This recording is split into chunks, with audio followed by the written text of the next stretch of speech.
Okay, good evening. Welcome back. Today is the second part of the discussion. And before I continue with the further discussion, I would like to recap whatever we have discussed during the first session. So actually you have this sheet, so everything is there.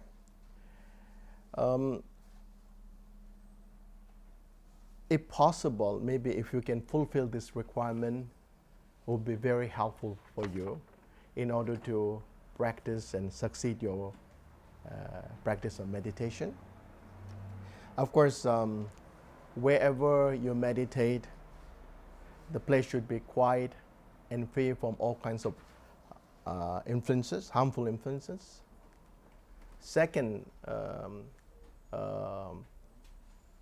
when you begin the practice, we should always choose an auspicious date, or time or day. Third, when you practice in group, suppose if you have to practice in group, it is better for you to have a friend who holds the same view and same kinds of practice of discipline. And it is also very important, the fourth, to gather all kinds of necessity, all kinds of requirements. Like if you're going for long meditation, you should prepare everything so that then otherwise you may have to stop, take a break, and try to get all this thing is again harmful to your practice. And finally, when you begin to practice, it is very important to keep secret. Don't announce to everybody that, oh, I'm going to practice meditation from this and these days, or from this day or this month. It has to be something sacred so that you don't face obstacles. So these are very, very important. Now, coming to the second part of the discussion that we have discussed during the first day, the causes of one-pointedness. We have learned about the importance practice of one-pointedness, which is called shamartha, or insight, or vipassana. Now, there are a few requirements that we need to fulfill in order to make your practice a successful one. First, a harmonious environment is very, very important, which includes 5 sub requirements, topics. Of course, you should practice where food, clothes, and medicine are easily available. And second, there should be no danger from crazy human beings and wild animals. I'm kidding you. And third, wherever you practice meditation should be free from disease. You shouldn't practice where there is full of disease. Like many places that could be very harmful to your health, so you can't continue with your practice. So this is very, very important. And the fourth point is, whomever you practice together, your friend should hold the same views like you, and who also follows the same kind of discipline. Okay? And then finally, what is also important is wherever you practice during the days, there are few human disturbances, and at night it is not so noisy, so which means like you cannot practice somewhere close to disco, discotheque. You call discotheque, is it? So noisy, or noisy places. And these are important when you are practicing initially, especially for beginners. But once you master, it doesn't matter where you practice. It doesn't matter at all. What is important is for beginner. What we have just discussed is for beginner. It is very, very important. Okay? And the second cause of shamatha or one-pointedness is curbing desire. Third is contentment. Fourth is maintaining moral discipline. And fifth is eliminating discursive thoughts. All this will affect your tranquility. Therefore, you should try to avoid as much as possible. Of course, we can't really overcome all this, but as long as possible, you should try your best. I think that's very, very important. Now, the causes of insight or vipassana, one should always associate with a teacher who is qualified to teach. This is very, very important. And acquisition of knowledge through listening, contemplation, okay? And finally, proper contemplation, which are very, very essential. And there are two kinds of obstacles which affects both one-pointedness and insight, which are agitation and regret. When you are agitated, when you regret something, it affects your tranquility as well as insight. That means, which means that you cannot really look through, you cannot penetrate deep. So it is very important to recognize all this obstacle. These are also part of. These are also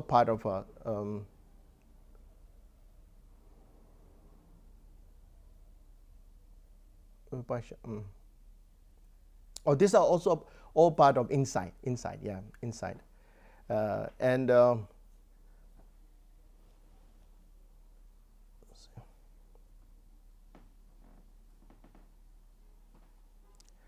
Okay, now, so these are the thing. These are the causes. Now, what are the obstacles? Earlier are the causes. Now, what are the obstacles? Agitation and regret is which affects one-pointedness, the practice of one-pointedness. And obstacle to insight is sluggishness, sleepiness, doubts. Okay, so this all affects the practice of insight. So, one has to be very careful with all this thought. And discursive thoughts and malicious intention affects both.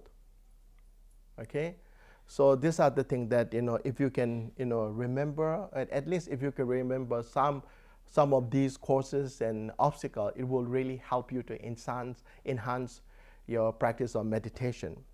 Now, as we have just learned, there are many kinds of obstacles, but if I make it brief, there are mainly two obstacles that we have to be watchful. The first is agitation, and second is dullness. If your mind is agitated all the time, then you cannot really concentrate. You cannot calm yourself. So one has to, overcome this agitation by remembering all the ill effect, how it hurts our practice, and your mind is so polluted and so when our mind is filled up with all these thoughts, then we can't remain in calm. So it affects us. And also dullness. If you are very dull, then you don't know what you are doing, because you feel like you are walking at night, or walking in the dark room. So you don't know what you are doing. So you are not able to probably see.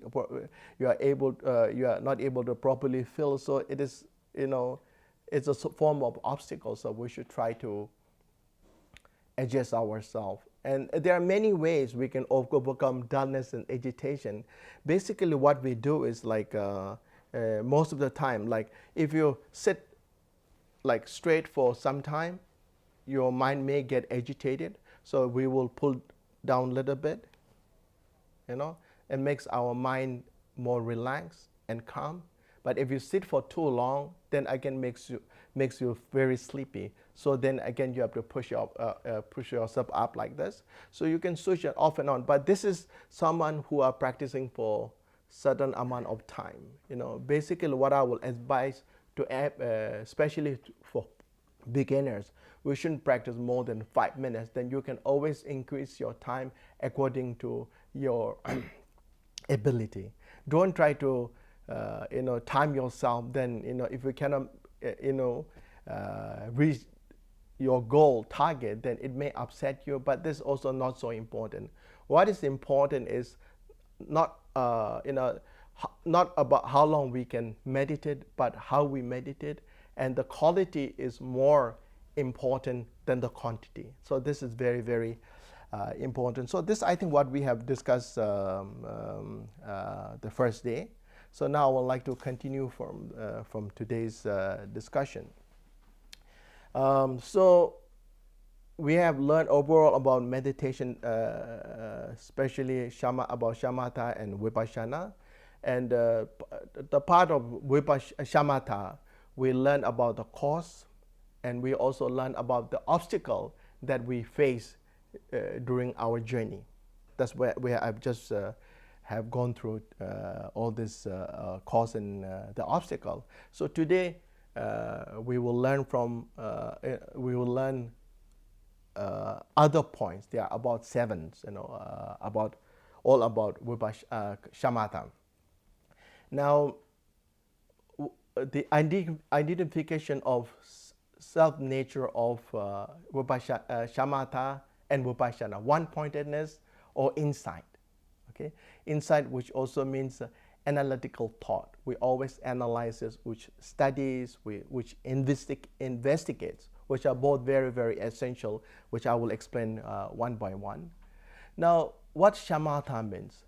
Shamatha means, or one-pointedness means, after listening from teachers, because traditionally when we start to practice, we have to always listen from teacher. We cannot simply read from the books and start to practice.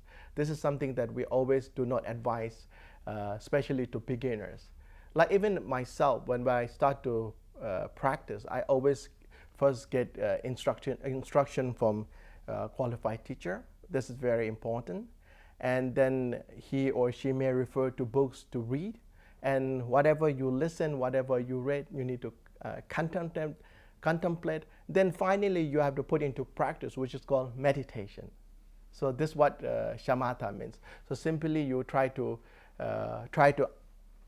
focus on what you have listened, what you have read, what you have contemplated earlier. So this is called the self-nature of shamatha. Now, vipassana, the second part is the vipassana. Vipassana literally means analytical thoughts. That, for instance, like if your focus is your mind, first we need to practice shamatha, which stabilizes our focus. Once you get focus of any objects externally or internally, and then you analyze with this wisdom that acquired through listening, through contemplation, and through meditation. And then you analyze, you study, you try to look through, and if you find there is something wrong, try to get rid of all the negative side of negative part of all these objects, and try to just keep all the positive part in what you visualize. That's what we call shamatha and vipassana. And okay, let me check.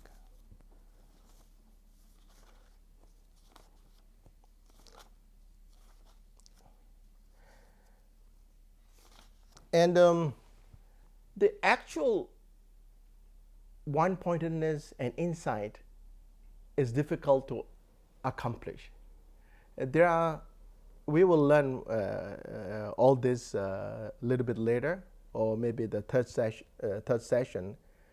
What we are doing now are all what we call is not the actual shamatha and the practice of shamatha or vipassana. when we accomplish actual shamatha or vipassana, which means one-pointedness and insight, now like when we try to focus, we have to put a lot of effort. A lot of effort has to go in. Otherwise, your mind will be somewhere else. So we have to constantly remind ourselves, okay, focus, focus, focus, focus. Make sure that I don't sleep. Make sure that I'm not thinking something else. Because what happens during the meditation, everything comes in. So this is how it disturbs our meditation. So when what we also call is eco pose, yeah? Eco pose, you call it eco pose, isn't it? Eco pose. So when you reach such level, you don't have to make effort like now. You're able to focus without any effort, and when you focus, you will find a lot of joy. And at the same time, now like when you try to analyze something, again you have to you have to storm your brainstorming. Yeah, you don't have to do that at all. You just focus. It just everything just come naturally without any effort, and it will just come there. So this is the what we call, this only happens when we reach when we master the practice of one-pointedness or insight. For now, we are trying to our best to reach such level. So we need to train ourselves through the procedures that we will learn step by step. Yeah, and now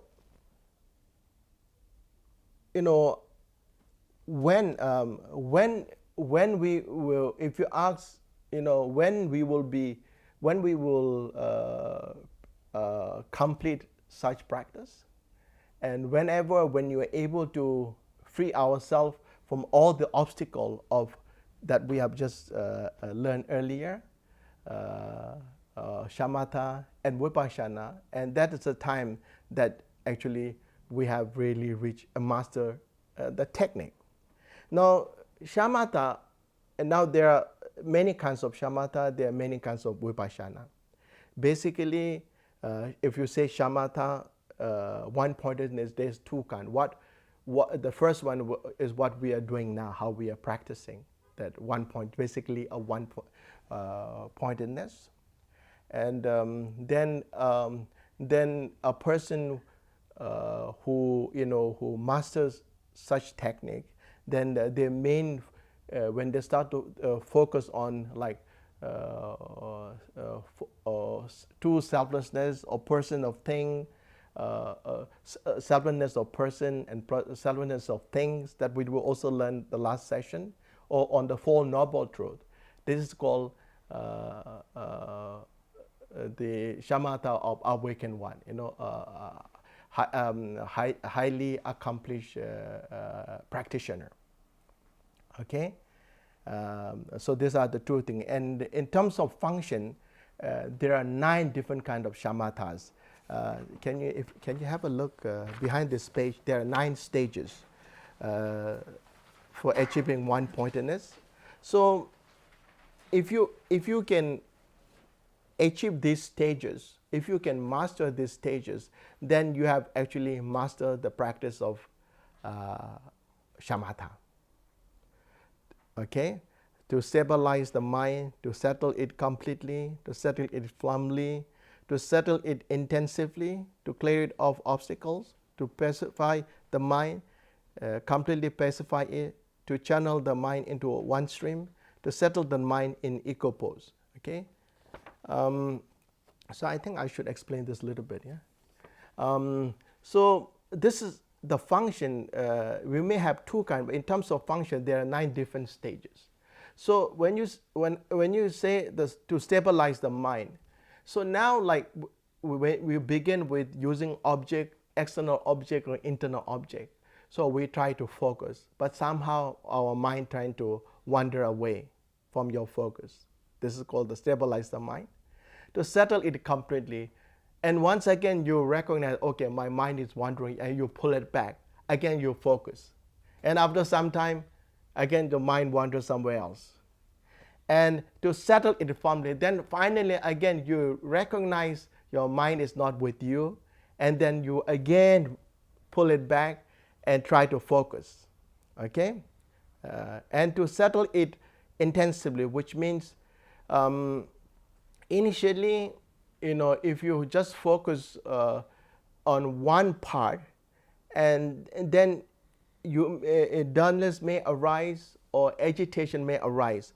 So you tend to focus on the whole object. Like suppose, for instance, like if we focus on Buddha, if you just focus on one part of Buddha, then after some time your dullness, agitation may arise. So to avoid these hindrances, you focus the whole body of Buddha. That's called to settle it intensively. To clear it of obstacle, which means to remember the benefit of meditation.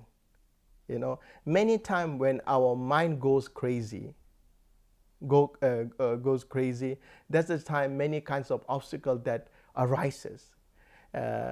Stress, depression, these all are kinds of like manipulation of our mind. When our mind is so confused, try to think intensively and try to so this is what happens. So when you focus on something, one can achieve calmness. From there, happiness, peace just arises. Okay. To clear it of obstacle. Now, this is what I explained, yeah? The fourth one, yeah? Okay, the fifth one, to pacify the mind. Now, and also to recognize that what happens if you do not meditate? What happens if your mind wanders? And one has to remember all the ill effect of wandering mind. So this is what you call. So we again try to continue with the meditation to pacify the completely pacify it. This is the time that whichever that arises. For instance, if anger arises, then one has to instantly come up with a logical reasoning why anger is not healthy for me. Because firstly it disturbs me and it disturbs others. Such as jealousy, whatever that arises, one has to immediately look for an antidote to overcome this poison. Okay? To channel the mind into one stream. So we need to make effort, and by knowing and by wishing one day one will achieve calmness. Okay? And then finally is to settle mind in the equipoise, which means that when you master all these techniques, then you are able to, without any effort, physically, mentally, you are able to sit calm for hours and days without any pain or suffering, difficulty. But now, like even for 1 minute, it's so difficult. You may be looking at me, but your mind might be something else. So nobody can really control our mind, because therefore we call mind as a wild monkey or wild elephant. Okay, so these are the different stages of one-pointedness. Kinds of one-pointedness. Okay, and yeah, this is the one. And okay, now kinds of insight. Now, because today and yesterday we are discussing both the importance of one-pointedness and insight. So the third session will only focus on the one-pointedness, and the last day only about insight. So let me discuss about the kinds of insight you have on this sheet behind, yeah, that which originate from conceptual judgment, which means that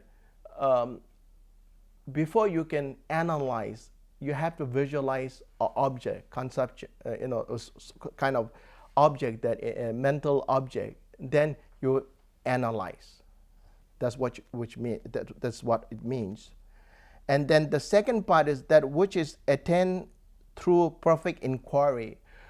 And in order to not just analyze, but in order to understand and realize what you're analyzing, again, you have to analyze, study, experiment, and this is the second kind of insight.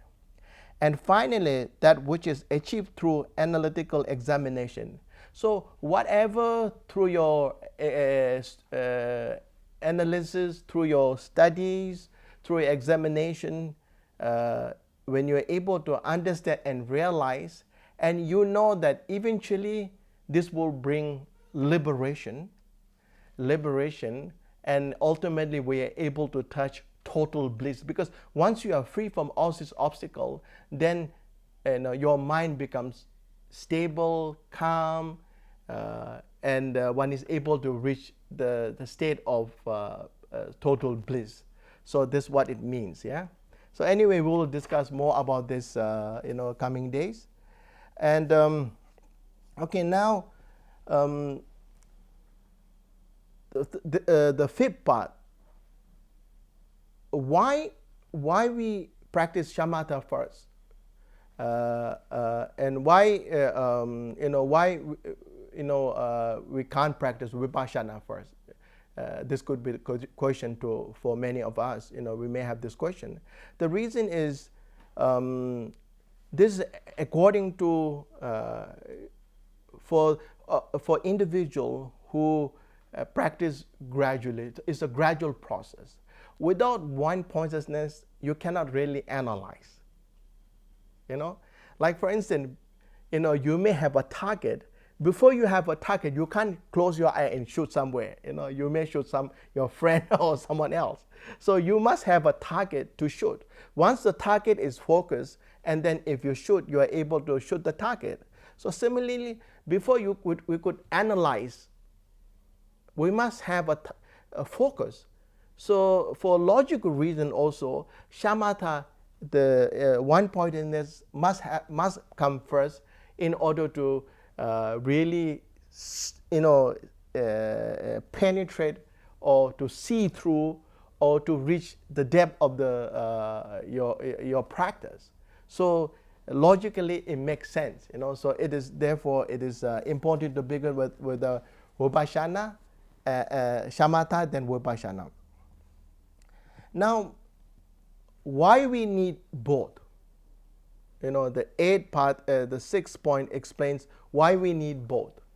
Okay, why we need both? Because without the focus, then it's like a water all the time moving,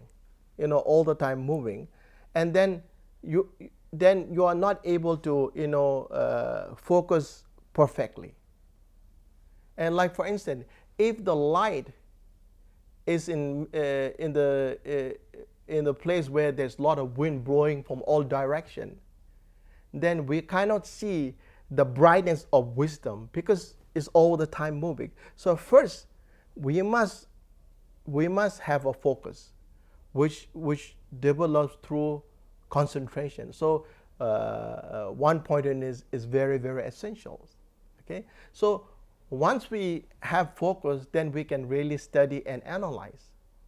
And now, why we need insight or analytical thoughts, or what do we call it? Seeing. Sometimes we also call seeing extra, because as this text explains, when we practice shamatha, we may able to tame our emotions such as anger, jealousy, all this, but we may not able to eradicate it totally,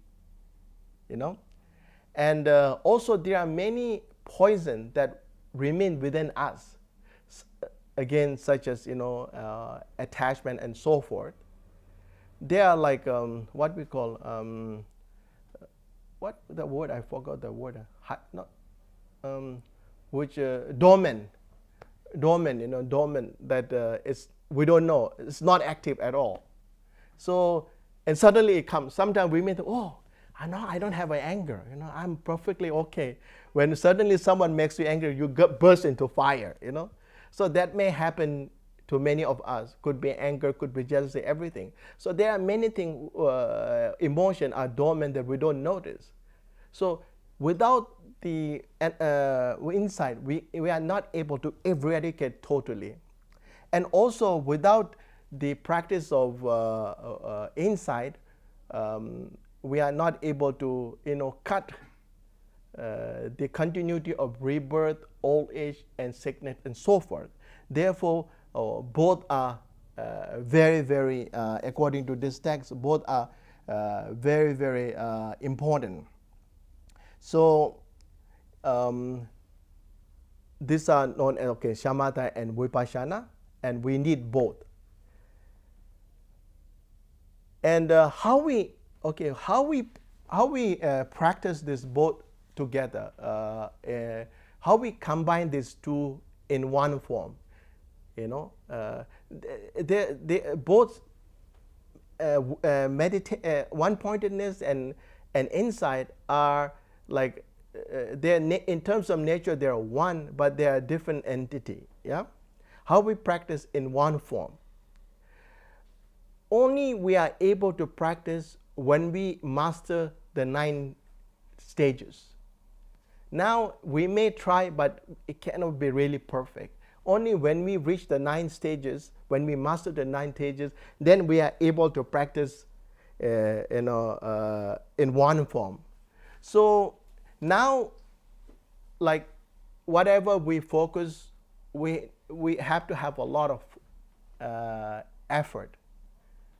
We have to be free from all the obstacles, all the hindrances. Otherwise, we cannot really focus. Now because our mind is always agitated and always wandering, or sometimes we are, dullness and sluggishness. All this take toll on our mind. So when we master the 9 stages, we are able to, focus without any exertion, without any effort.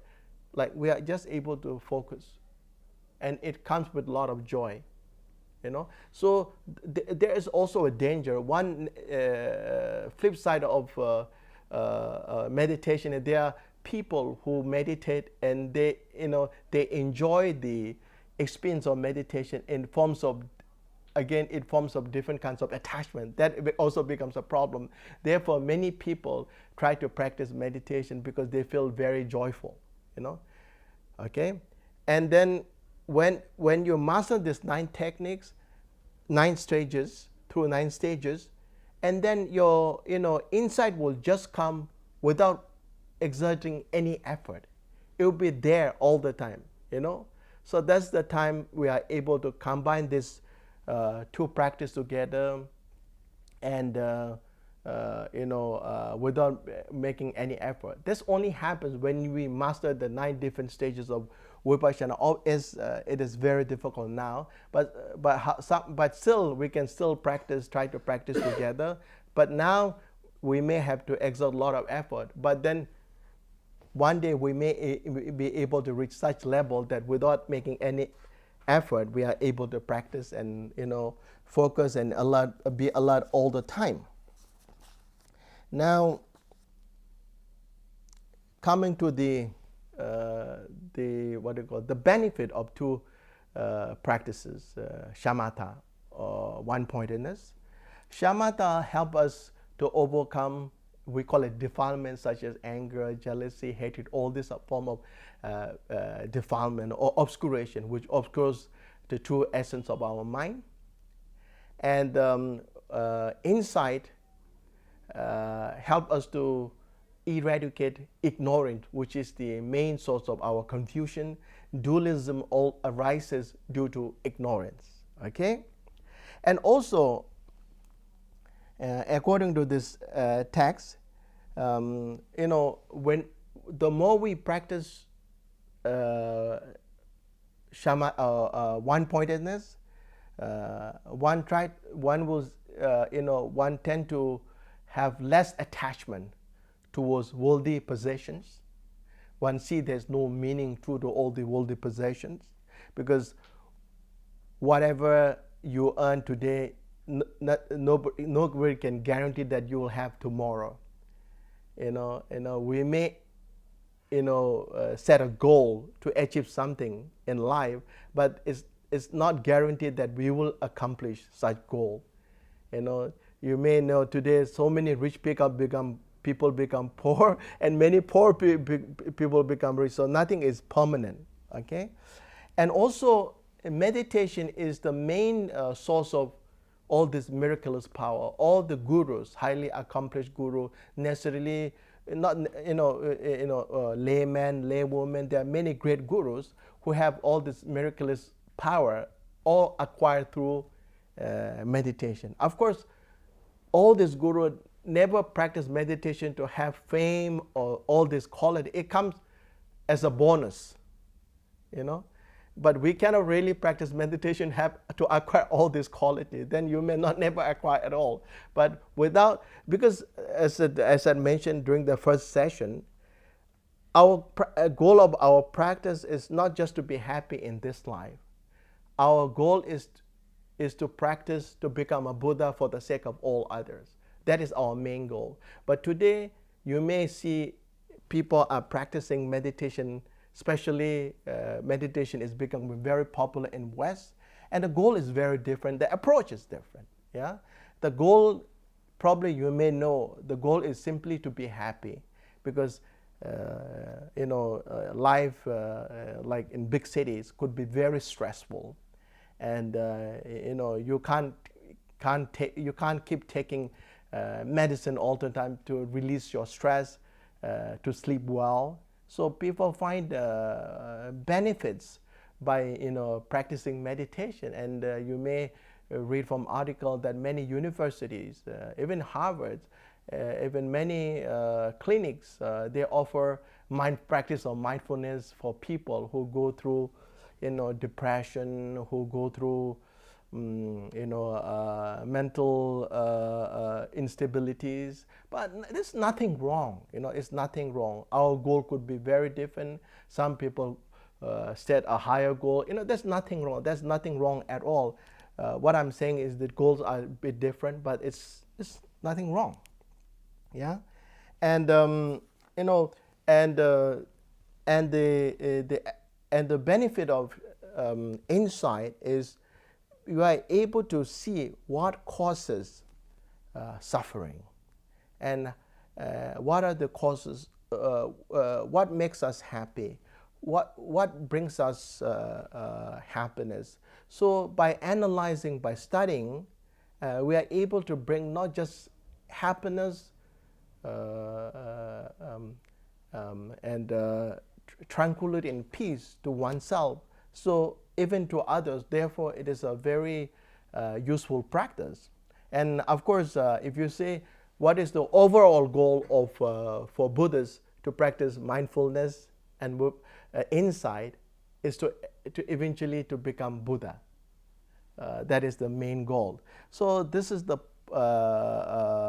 more or less we have discussed all the parts from combined practice of Vipassana and Shamatha, and the third day we'll focus more on the Shamatha, and the fourth day on Vipassana. Also, I would like to go through a little bit through what Thakpo Rinpoche, Gampopa, also said a little bit about Shamatha and Vipassana, and he said the main cause of one pointedness is discipline. It is true, it's discipline. You may try, if you can't just soon after eating you can't meditate, then you'll fall asleep. If your stomach is empty, then you are able to visualize clearer.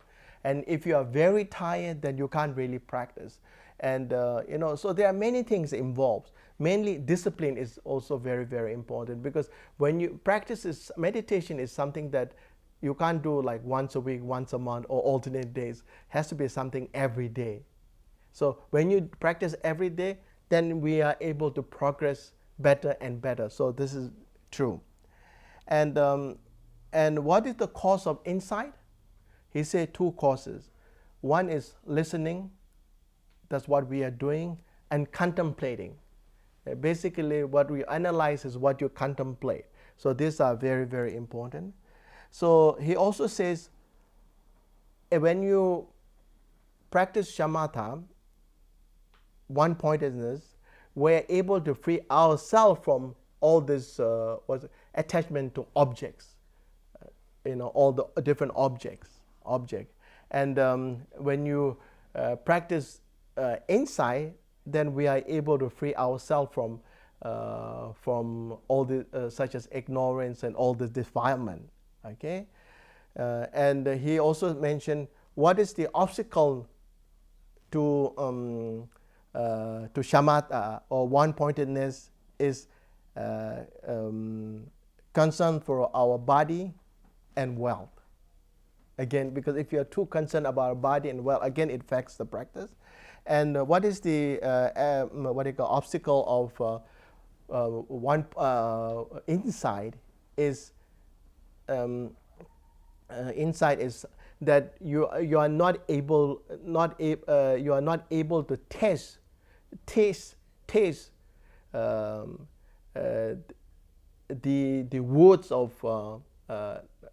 words of highly accomplished beings.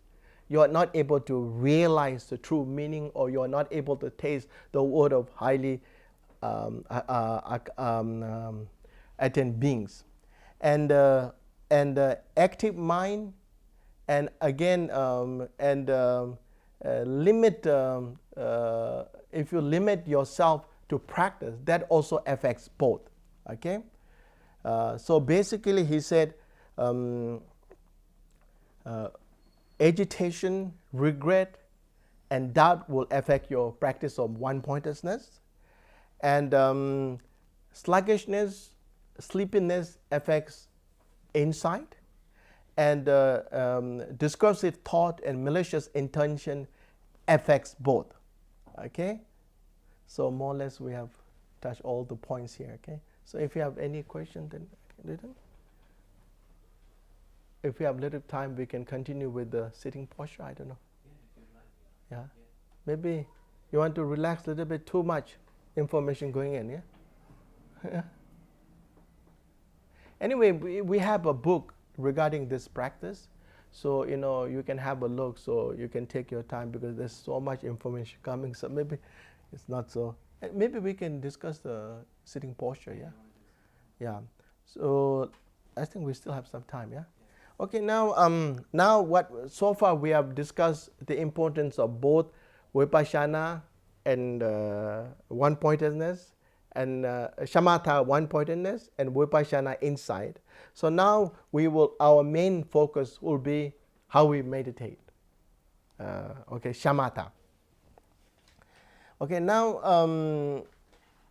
even to practice shamatha, we have learned earlier there are many things that you need to acquire. One has to be free from all this obstacle. Otherwise, again, hindrances, you may not able to continue and practice, especially where you practice, the environment, the food, everything affects. So basically you have to be disciplined to practice. Now, traditionally we always emphasize on sitting posture, but I've seen in West people sit in sofa, lie behind, and I mean, it's okay, nothing wrong. But traditionally speaking, like we emphasize on posture. Later I will also explain, because according to many teachers, like they spend their whole life. In fact, like some are 50 years, 60 years. They spend their whole life practicing meditation. So they found that that when you do not sit the right posture, affects in many different ways. Basically, what they said is like, when it makes also a lot of sense, because when you sit in the right posture, so all your vein nerves, your vein inside your body will be straightened and they will be in the right position and smoothened. So that all the energy that can flow inside very smoothly, and which helps us to calm and remain in tranquility and in peace of mind. Like for instance, like water pipe. If the pipe is twisted, the water can't really flow. So pipe has to be strengthened so that the water can flow smoothly. So sitting posture, I'll explain. There are many reasons has given, but some of the reasons that I will explain. Basically, according to, because we are using this text by Thakpo Rinpoche, so I would like to just use this text from this text because traditionally, like whatever we teach, we must base on some particular books. I cannot say that yesterday when I was sleeping, Buddha came to me and Buddha asked me to do this, and this is what I'm teaching. If I say to you, some may believe, but if I say in Tibet or in other place, people will laugh at me. Something wrong with you. So I have to base something that I can prove physically, So in order to people to believe, because olden days, even when you write a book, the book will be given to like today you may call it professor. There could be like lines of professors sitting on both sides, and everybody will read your thesis or your book, and if they find your book is meaningless or rubbish, they will just burn there in front of you, So earlier, many of the books has gone through all this rigorous, examination, and proof reading is so important, So therefore, we really rely on all this kind of texts. Anyway, let me share this sitting posture. There are 7 different postures. Okay, let me. Actually, sitting in the sofa would be not so right, but anyway. Okay. So because the sofa is too small, so I can't really sit correctly. Anyway, if this is called Vajra posture, your left leg inside, left leg inside, the right is outside. Otherwise, you can put on like this. That's the first part, and then. Of course, when you sit on the cushion has to be very comfortable. You shouldn't sit anywhere because that may hurt your back. So you must find a cushion which the behind is a bit higher and the front is a bit lower. So this makes our position, we can sit in right posture, something like this. Okay, this is the first part. And then the second part is, the right palm has to be on the palm of left like this, touching your 2 thumbs and hold 4 inch below your navel like this.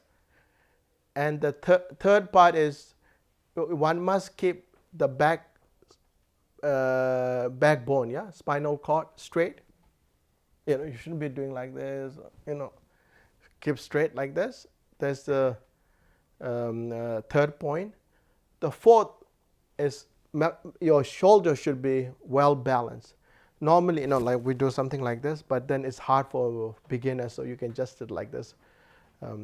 Fourth, okay, and this is the fourth, and then according to this text, fifth is your neck has to be has to bend a little bit, not too much, just like this. Okay. There's a sixth, fifth, and then the sixth is, your tongue. Just gently touch upper palate. When you touch, so you can close your lip, then you will find still space between your teeth, so you can breathe normally. Don't do like this. You may suffocate yourself. Okay, 6, and 7. when you look, tip of your nose has to be straight in one line, and then you'll be looking like distance of 16 inches. So basically, we sit like this.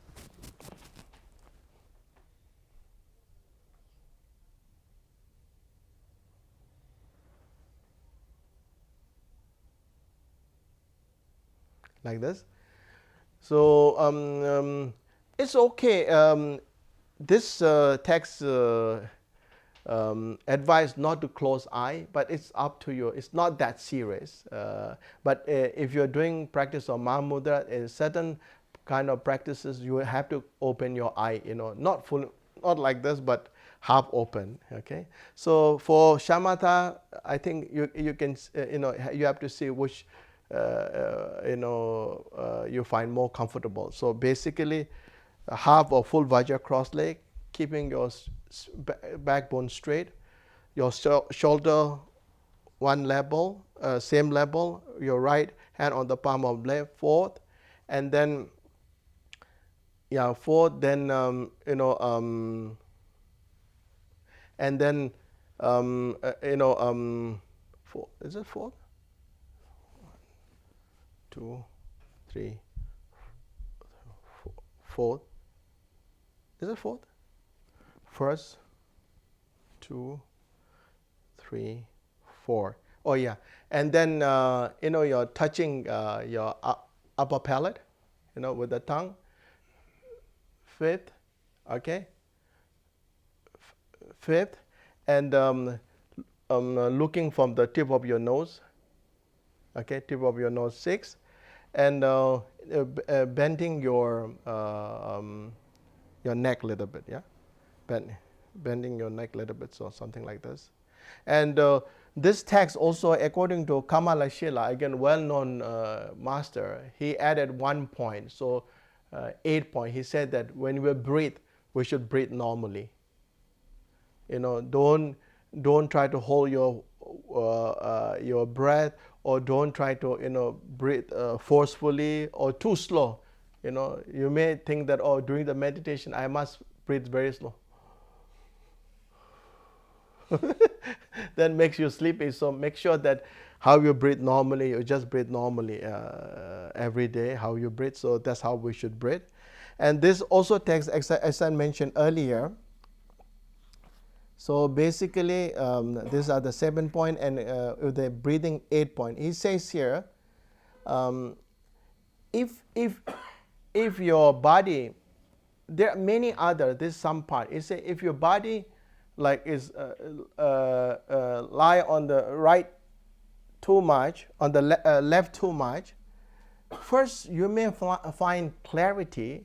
Then what happened is the thought of objects, thinking about objects grows all the time. That means your mind will focus outwardly. That affects your stability. And this side, actually this side, right side first, right side. And on the left side, if you lie on the too much on the left side, and the thought of grasping, that grasping thought arises, and your mind becomes very active.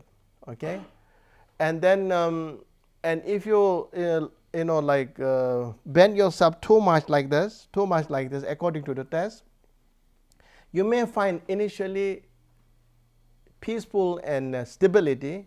Then after some time, mind becomes very confused and again becomes more active. So it is not right.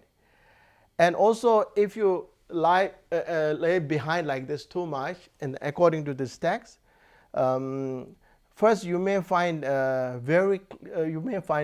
full of clarity and stability, and then again your mind start to wander too much.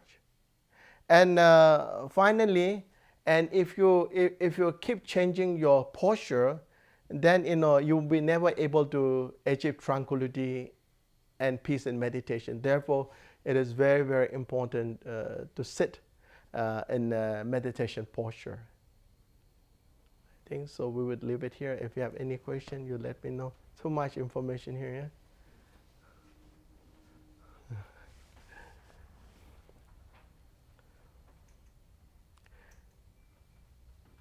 So when you know all this, whenever that when you find obstacles, you're able to come up with a remedy, then you are able to adjust ourselves. Because many times when you're not aware of all this, and then when you face obstacles, then you don't know how to deal with, So there's at least a proper guidance for us to practice properly. So third day we will discuss more about the objects, how we visualize externally, internally. Then there's so many things to focus. Okay. Okay. Huh? Oh, did okay. Oh, meditate. Yeah, okay. We can do 5 minutes meditation if you want.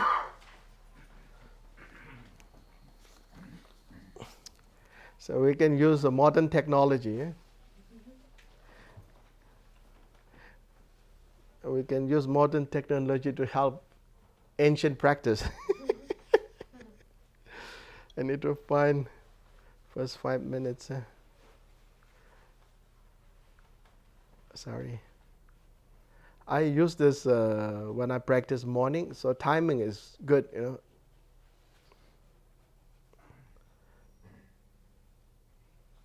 Okay, we just practice. So, okay.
อ๋อ